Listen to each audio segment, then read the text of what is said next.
Ban haar úsáid as na físeanseo ar bhaile díospóireachta chothú i meas grúpaí atá tuairt fin Blanatanga.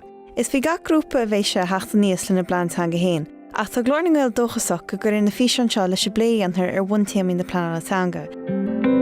Se sin aonú físe, sprochan agus gríomhiochtaí agus cuasaí monitúireachta. Airí muid go minic go bhí muid críochnaí leis Blanatanga, nar bhíonn an ís na sprochanna agus na gríomhiochtaí leag amach. In áiríre nílann sin an tús. Tá sé fíorthabhartach in intar measúnú nó monitúireacht leanúnach ar chulachuid an Blanatanga le linn phréimhse chur a bhaim an phlan. Luam muid agus muid a caintear na gríomhiochtaí gur thorgamach bailachán leis an dulchan cína bheas a gás gach gríomhiochta. Má bhíonn sé sin leag amach an tús, is fusa bhád a bheith sé monitúireacht a dhéanamh ar aimú an phlan tí chéile.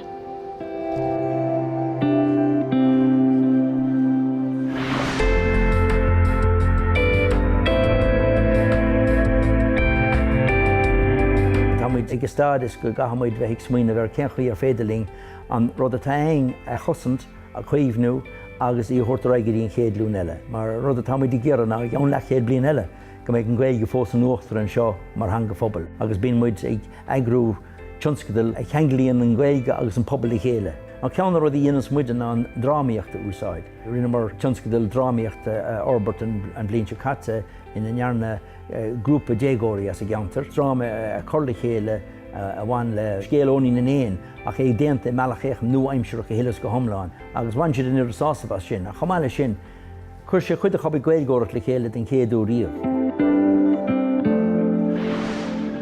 Beidir go dogtar faoideara agus an Blanatanga á chur a bhaim, nachfuil gríomhiocht féile feimú go héifiachtach. Sa gá sin ní fiú leannacht le rudaí mar atá. Beár a bhád an sin a gríomhiocht sin a leasú go deochar a churthaigh níos éifeachtaí, nó deireadh ar leiche agus ceanna le ar fada chur na háit. Ar a go chéanna, tá sé tátacha ahan nar atá gríomhiocht a feimú go hána éifeachtach. Beidir go bhfuiltí an churthaigh céanna úsáid le gríomhiochtaí eile dhéanana níos éifeachtaí chomá. Moltar na gríomhiochtaí a bheas ar bhain rialta ach ar bhealachán simplí, céir táid gobar, céir nachhuila gobar agus ar chóirín leasú dhéanana. Agus an measúnú nó an monitúireacht tear bun, ba chóir fila i gcónaí ar an mórsprach agus ar a bhís, mar go gcíntóid sé seo go méid corthaige cóirdaithe cóáite a bhaim, agus go méid na gríomhiochtaí i leog ar dúirta drón sprach amhaint amach agus an íse íru. Chonig mar go bhfuil cócht anmhór a baint leis an drámaíocht ó híh dín óga a spráige, dín óga a orbert marghine, agus é sin íana tragéige, go nádúrach. So be muid déanamh bhad níos mód an cinál leibre sin leis na dín óga. Tá sampla bháin tionscadal le dín óga na leibre.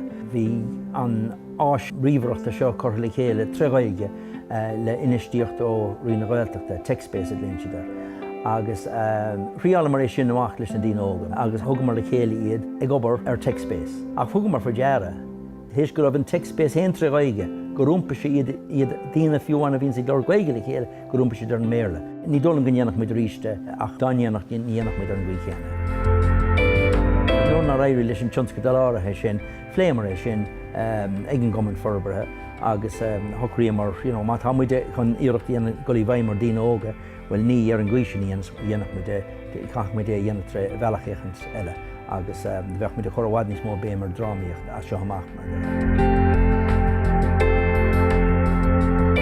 Moltar abhrenú omlánaíana ar chulachuid gon Blanatanga hééis tréimhse réamhthocraí áiride. Má bhíonn monitúireacht leanúnach dianta ar bpleanó tosaíúthach ar bhaim, is cinnta go ndeanann sé sin an tabhrenú seo a éascú. Mar chuide an abhrenú, ba chóir fila ar an taide a riniú an chéad láiriú, agus tuairt faoi thugar taide gon cinál céanna a ríist. Le feiceáil a bhfuil éon airú tacaí ar Thúsaitanga idir chleachtas, chumas agus dearca ó hin. Ba chóir breanna ar na gríomhiochtaí éonar ar fad chomá, a bhfuil mór an leasíthe dianta ar a bplean ó dtíochtú ar dúsa. Céir atá gobar go héifiachtach, céir iad na himachtaí a míon tóirarú. Nuair hagann sa smaoine bhór an cín agus mátá an coiste in bhábhar, tá gáradí le déanamh go buinte sin. Dosach báir thocrú ceanchaí leis an smaoineh seo a bhrúch an cín agus tionscadal a bhhainú timpeall air agus an tionscadal a chur i bhaim. An tarna rud céas a dúchaí an teirigid le íochas. Tá spruch mór thar bheith táhairteach go gcuinócht éis sin na gcuimeann na gcónaí, agus né sin a bhaint amach caithmid bheith an soléir faoi ceirid na rudaí atá le déanamh sa phobal. Deire, cámid brana aimú an phláintí chéile. A bhfuil éon cheangan na sprucan na baint amach, an dasaíonn éon ahrú nó éon lasú i gás sprucan na arda nó ar chóir sprucan na nua chur leis, a bhfuil muid a gá níos gire go iarú na físe. Agus an tabhrann is ar bun, tá sé táhat a cuiinrú gur proses fíorháil agus fadtríomhseach tá gceist an seo. Ná bíocht díama orann mar mé an ahrú mórs na figurí ó chuirú an plán a bhaim. Cá muid tíide an iompar atanga a bhuiiliú sal ar féidir ní stoppa, agus a stoppa sal ar féidir ní chaasa.